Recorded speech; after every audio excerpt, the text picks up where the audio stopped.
যদি আপনাদের কাছে কেউ জিজ্ঞেস করে আপনাদের বলবার সুবিধা হয়।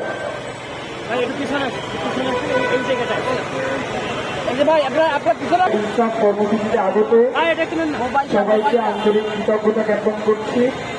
আপনারা জানেন যে গত 12ই ডিসেম্বর বাংলাদেশের স্বাধীনতা সার্বভৌমত্বের অভ্যুত্থানী ইনসাফের লড়াইয়ের প্রতীক জুলাই যোদ্ধার প্রাণ শহীদ শরীফ ওসমান হাদি তিনি 12 তারিখে গুলিবিদ্ধ হয়েছিলেন ডিসেম্বরে এবং 18 তারিখে তিনি শাহাদাত বরণ করেছেন। তো আমরা এখন পর্যন্ত শান্তিপূর্ণভাবে সরকারের কাছে বিভিন্নভাবে আমাদের অবরোধ কর্মসূচি, আমাদের শহীদ শপথ, আমাদের সমাবেশ, আমাদের মানববন্ধন সহ বেশ কিছু শান্তিপূর্ণ কর্মসূচির মাধ্যমে আমরা সরকারকে জানান দেওয়ার চেষ্টা করেছি যে আপনি অতি দ্রুত শহীদ হাদি হত্যার বিচার নিশ্চিত করুন। কিন্তু এখন পর্যন্ত সরকারের পক্ষ থেকে সুনির্দিষ্ট কোনো তথ্য উপাত্ত আমাদের সামনে উপস্থাপন করা হয় নাই, যার মাধ্যমে আমরা আশ্বস্ত হতে পারি যে এই সরকার শহীদ ওসমান হাদি হত্যার বিচারের জন্য আগ্রহী। প্রিয় ভাইয়েরা, আমরা আগামীকাল পর্যন্ত আমাদের এই শান্তিপূর্ণ অবস্থান এবং শান্তিপূর্ণ যে কর্মসূচিগুলো আমরা দিচ্ছি সেটা চলমান থাকবে। আগামী 7 তারিখ মানে আগামীকালকে সরকারের পক্ষ থেকে চার্জশিট দাখিল করবার কথা রয়েছে। আমরা স্পষ্ট করে বলে দিতে চাই যে এইখানে ফয়সাল করিম, মাসুদ এবং আলমগীর এরা হচ্ছেন এই খুনের সাথে জড়িত সব থেকে ছোট ব্যক্তি, ছোট ব্যক্তি।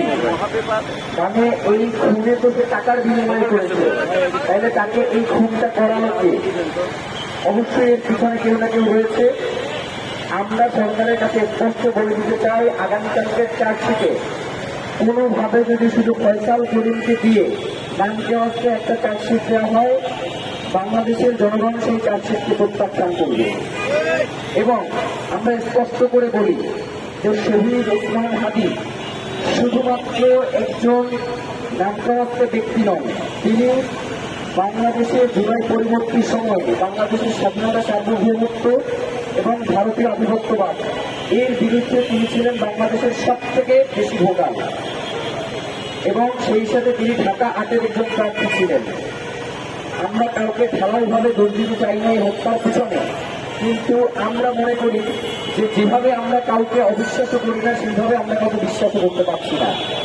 সুষ্ঠু তদন্ত না হওয়া পর্যন্ত সরকার বিরোধী দল যারা সরকারে আসবে, ভারতীয় আধিপত্যবাদ, কাউকেই আমরা ওসমান হাদির হত্যার বাইরে বিবেচনা করছি না। আবার কাউকেই আমরা ধারাইভাবে শহীদ শরীফ ওসমান হাদির হত্যার সাথে জড়িত এমনটাও মনে করছি না। আমরা ইনকিলাব মঞ্চ আজকে এখানে মার্চ ফর কর্মসূচিতে জুলাই আন্দোলন, মার্চ ফর ইনসাফ কর্মসূচিতে জুলাই আন্দোলনের সবচেয়ে গুরুত্বপূর্ণ যে স্পট রয়েছে তার অন্তত 10টা স্পটে আজকে আমরা যাব। সেখানে মানুষের সাথে কথা বলবো এবং মানুষকে আহ্বান জানাবো যাতে তারা শহীদ ওসমান হাদির হত্যার এই যে বিচার, এই ব্যাপারে তাদের সর্বোচ্চ পদক্ষেপ গ্রহণ করে। আমরা ইনকিলাব মঞ্চ আমরা 4 দফা দাবি নিয়ে আজকে আমাদের মার্চফল কর্মসূচিতে যাওয়ার জন্য এখানে একতাবদ্ধ হয়েছি। আমাদের প্রথম দাবি হচ্ছে শহীদ ওসমান হাদিকে যারা খুন করেছে, সেই খুনের যারা পরিকল্পনা করেছে, খুনে যারা সহায়তা করেছে এবং খুনিদেরকে যারা এখন পর্যন্ত সাহায্য করে যাচ্ছে, প্রত্যেককে চিহ্নিত করে গ্রেফতার করে বিচারের মুখোমুখি করতে হবে।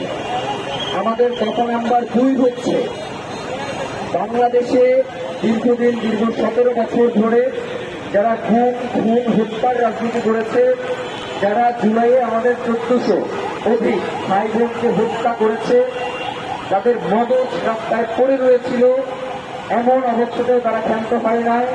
এমনকি তারা জুলাই পরবর্তী সময়েও তারা গুপ্ত হত্যা এবং শহীদ ওসমান হাদির মতো বাংলাদেশের স্বাধীনতা সার্বভৌমত্বের একজন অদ্ভুতময় বীরকে দিনে দুপুরে রাস্তায় গুলি করে হত্যা করেছে। আমরা চাই যে ভারত বাংলাদেশের এসব সন্ত্রাসীদেরকে আশ্রয় দিয়েছে, তাদেরকে অতি দ্রুত তারা বাংলাদেশে ফেরত পাঠাবে। কারণ বাংলাদেশের সাথে ভারতের সহ পৃথিবীতে একটি আন্তর্জাতিক বন্দি বিনিময় চুক্তি রয়েছে। ভারত যদি তাদেরকে বন্দি বিনিময়ের মাধ্যমে বাংলাদেশে ফেরত না পাঠায় তাহলে আন্তর্জাতিক আইনের লঙ্ঘন ঘটবে। আমরা চাই অতি দ্রুত ভারতে খুনি হাসিনা সহ আওয়ামী লীগের যেসব সন্ত্রাসীরা আশ্রয় নিয়েছে তাদেরকে ভারত থেকে অতি দ্রুত বাংলাদেশে ফেরত পাঠানো হোক। যদি না পাঠায় তাহলে বাংলাদেশে কর্মরত সকল ভারতীয়দের ওয়ার্ক পারমিট বাতিল করতে হবে। এটা আমাদের দফা নাম্বার 2। আমাদের দফা 3 হচ্ছে, ভারত যদি কথা না শোনে তাহলে ভারতকে কথা শোনানোর জন্য জাতিসংঘ সহ যেই সকল সংস্থাগুলো রয়েছে বাংলাদেশ সরকারের পক্ষ থেকে আন্তর্জাতিক আদালতে ভারতের বিরুদ্ধে মামলা দায়ের করতে হবে।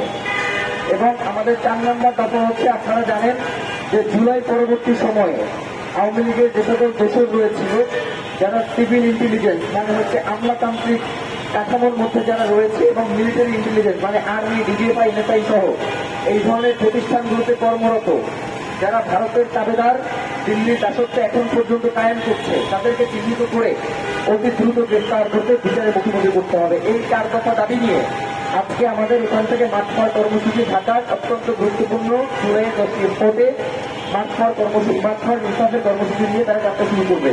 আপনাদের সকলের সহযোগিতা আমাদের একান্ত কাম্য এবং সাংবাদিক ভাইদের মাধ্যমে বাংলাদেশের জনগণকে আহ্বান জানাতে চাই যে আজকে আপনারা বাংলাদেশের সকল শিক্ষা প্রতিষ্ঠান থেকে জুলাইয়ের মতো মাঠপাড় ইনসাফের কর্মসূচি নিয়ে জুলাই আপনারা যেই সব স্থানে আন্দোলন করেছেন সেই সব স্থানে এসে আপনারা একত্রিত হন এবং শহীদ ওসমান হাদির হত্যার বিচার সহ 4 দফা দাবিতে সকলকে একতাবদ্ধ করে তুলুন। আমাদের এই ইনসাফের লড়াই, আমাদের এই স্বাধীনতা সার্বভৌমত্বের লড়াই আমাদের নিশ্চিত না করা পর্যন্ত আমরা কেউ ঘরে ফিরে যাব না ইনশাআল্লাহ। বাংলাদেশ জিন্দাবাদ, ইনকিলাব জিন্দাবাদ। আজকে এখন আমি আমাদের ভাইদেরকে আহ্বান জানাবো যে